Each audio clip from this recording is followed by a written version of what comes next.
Meus irmãos e minhas irmãs, paz e bem, nós no tempo ferial vamos refletindo sobre algum livro da Palavra de Deus e vamos ter a possibilidade de percorrer a história da salvação. Então nós estamos ouvindo o primeiro livro dos Reis, que é o ciclo do profeta Elias, um personagem tão importante para o Antigo Testamento, portanto para nós todos, que é o símbolo da profecia. Elias exerce o seu ministério quando o povo de Israel tinha o perigo de se desagregar por causa da infidelidade à aliança do Senhor. E é nesse contexto que ele vai exercer com muito vigor o seu ministério, combatendo os ídolos dos cananeus que se infiltraram no meio do povo de Israel.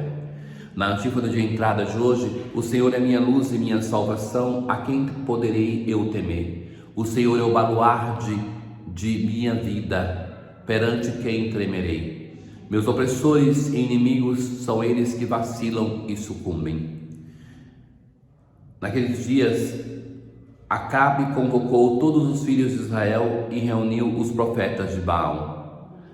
E então Elias, aproximando-se de todo o povo, vai dizer: até quando andareis mancando com os dois pés? Essa expressão de Elias é muito interessante, porque ele vai dizer assim: até quando vocês vão estar servindo ao Deus de Israel e a Baal? Então, para aquilo que interessava, para pensar em quem o tirou do Egito, o povo de Israel se dirigia a Javé.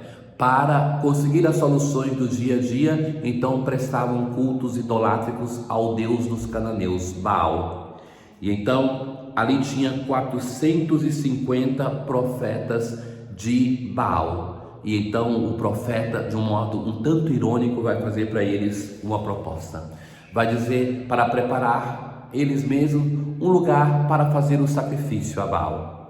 Então eles vão colocar sobre essas pedras, sobre o altar, o sacrifício, o animal que vai ser oferecido, e começam a invocar durante todo um dia para que Baal consuma o sacrifício.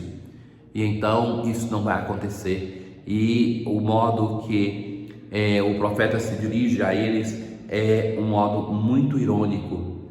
E vai dizer assim: falem mais forte, gritai mais alto, pois sendo Deus tem suas ocupações. Porventura ausentou-se ou está de viagem, ou talvez esteja dormindo e é preciso que o acordem. E assim, durante todo esse dia, os sacerdotes de Baal não conseguem fazer nada, começam a tirar sangue do próprio corpo, como um gesto de uma oração ainda mais ousada para convocar a atenção de Baal, e nada. E então agora é o profeta Elias sozinho que prepara o altar sobre 12 colunas, coloca os animais, joga água em cima e mais água por diversas vezes, até que chega a colocar 12 baldes de água sobre as oferendas. E então agora faz a sua oração: Senhor Deus de Abraão, de Isaque e de Jacó, mostra hoje que tu és Deus em Israel e que eu sou teu servo, e é por ordem tua que fiz essas coisas. Ouve-me, Senhor, ouve-me, para que este povo reconheça que tu, Senhor, és Deus e que és tu que convertes os teus corações. Então caiu o fogo do céu que consumiram as ofertas.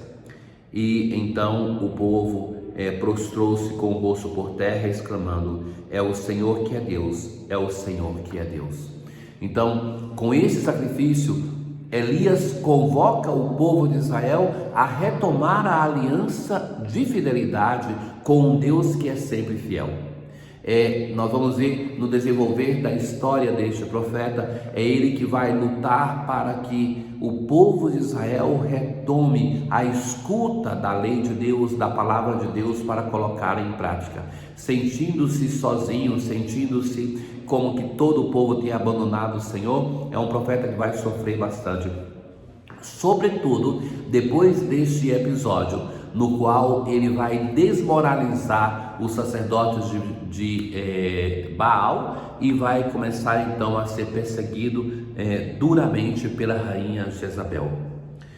O Salmo 15 de hoje: guardai-me, ó Deus, porque em vós me refugio. Digo ao Senhor, somente vós sois meu Senhor. De fato, o profeta vai viver essa fidelidade de ver que Deus está ao seu lado.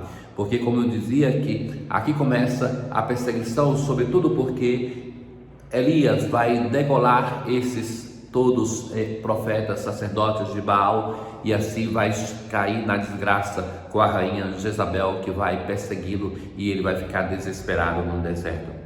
Multiplicam, no entanto, suas dores os que correm para os deuses estrangeiros, como estava acontecendo com o povo de Israel, correndo para os deuses estrangeiros, para os ídolos, porque queria uma vida cômoda, porque queria alguém que resolvesse os problemas que eles tinham aqui nessa terra. Ó Senhor, sois minha herança e minha taça, tenho sempre o Senhor ante meus olhos, junto a vós felicidades sem limites, ó Senhor. Hoje nós continuamos escutando Jesus no Sermão da Montanha, e Jesus vai tocar um tema muito importante para o Evangelho de Mateus, porque recordemos que Mateus escreve o seu Evangelho para uma comunidade que conhece o Antigo Testamento. Então, muitos deles vão se colocar a questão: até que ponto a lei mosaica deve ser por nós escutada, obedecida ou não? Então essa questão vai ser pertinente ao longo do Evangelho, e Jesus, no Sermão da Montanha, aquele que é mais longo, busca esclarecer a relação da nova lei que ele propõe com a lei de Moisés, e introduz então com essas palavras a discussão dos 6 temas, das 6 antíteses que ele vai propor em relação à lei de Moisés.